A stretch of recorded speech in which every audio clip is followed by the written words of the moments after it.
네, 황대영 작가와 함께합니다. 어서 오세요. 예, 안녕하세요. 자, 오늘 이슈는요. 네, 오늘은 민주화운동 기념식에서 벌어진 반민주적인 사태에 대한 이야기입니다. 부마항쟁 기념재단은 제43주년 부마항쟁 기념식에 가수 이랑 씨를 섭외했었는데요. 네. 그런데 행사를 3주 앞두고 재단의 예산을 지원하는 행정안전부가 무색무취한 기념식을 원한다며 사회 비판적인 내용의 이랑 씨의 대표곡을 부르지 말라고 했다는 정황이 나왔습니다. 아니 어떤 노래인데요? 네, 늑대가 나타났다라는 제목의 노래인데요. 네.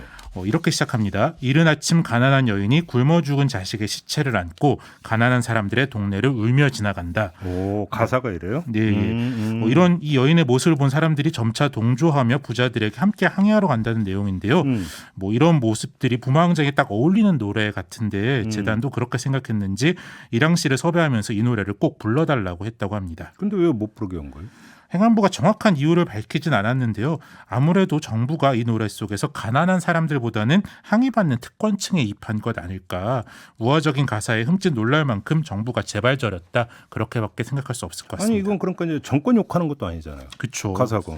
우화적인 내용이죠. 네. 그러면 뭐 이거저거 다 떠나서 이랑 씨는 피해가 클 것 같은데요, 그러면? 그렇죠. 사회적 거리두기가 풀리면서 많은 섭외가 있었는데 이랑 씨는 부마항쟁이 이 노래를 만든 의미와 연결된다고 생각해 2달 전부터 다른 일정을 잡지 않고 연주자 섭외 등 준비에 몰두했는데요.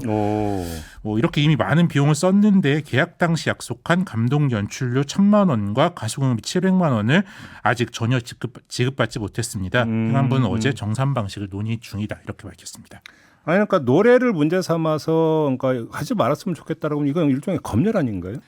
그렇죠. 행안부는 검열은 없었다. 그러면서 미래지향적인 밝은 느낌의 기념식이었으면 좋겠다. 이렇게 해명했는데요. 네. 권력을 가진 자가 귀에 거슬리지 말라고 말하는 것, 그게 바로 검열이잖아요. 이제 많은 분들이 이번 사태를 보며 이명박 박근혜 정부에서 정부 마음에 들지 않는 문화예술계 인사들을 탄압했던 문화예술계 블랙리스트 사건의 재발을 우려하고 있습니다. 그럼 지금 그 말씀은 이게 이 건으로 한정이 되는 게 아니라 앞으로 그러니까 비슷한 게 그것도 반복될 수도 있다 이 말씀이신 건가요? 그런 우려가 아무래도 있는데요. 윤석열 대통령은 지난 6월 박찬욱 감독, 송강호 배우 등 영화인들을 만나 문화예술에 대해 지원을 하되 간섭하지 않겠다 이렇게 말한 바는 있는데요. 하지만 정작 박근혜 정부 문화예술계 블랙리스트에 대해 국가가 배상하라는 판결에 불복하면서 반성이 없다 그런 비판을 동시에 듣기도 했습니다. 예. 그 뒤에 기억하시겠지만 윤석열차 사건, 대통령 풍자 포스터 수사 등이 이어졌고 좀 넓게 보자면 최근 전용기 MBC 기자 탑승 배제나 영부인 비판, 야당 의원 고발 등 윤 대통령이 비판에 좀 과잉하게 대응하는 모습을 보이면서 문화예술계에 대한 탄압도 이어질 것이다 걱정하는 목소리가 점차 커지고 있습니다. 아니 근데 이거저거 떠나서 무색무취하게 진행했으면 좋겠다는 게 말이 안 되는 게 기념식이잖아요. 그쵸. 기념식에는 기념하고자 하는 가치가 있는 거잖아요. 그 가치를 오히려 부각시키는 게 기념식이지 어떻게 무색무취하게 할 수 있는 거예요?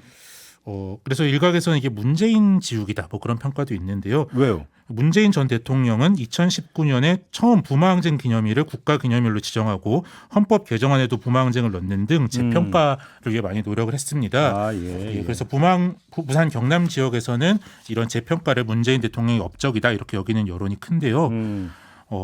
실제로 국가기념식임에도 불구하고 여당 소속인 박완수 경남도지사와 홍남표 창원시장이 참석하지 않은 점도 논란이 되기도 했습니다. 그러니까 이 기념식 자체 성격이 무엇인지를 떠나서 이것 자체가 커지는 걸 바라지 않는다 이런 이야기고요. 예.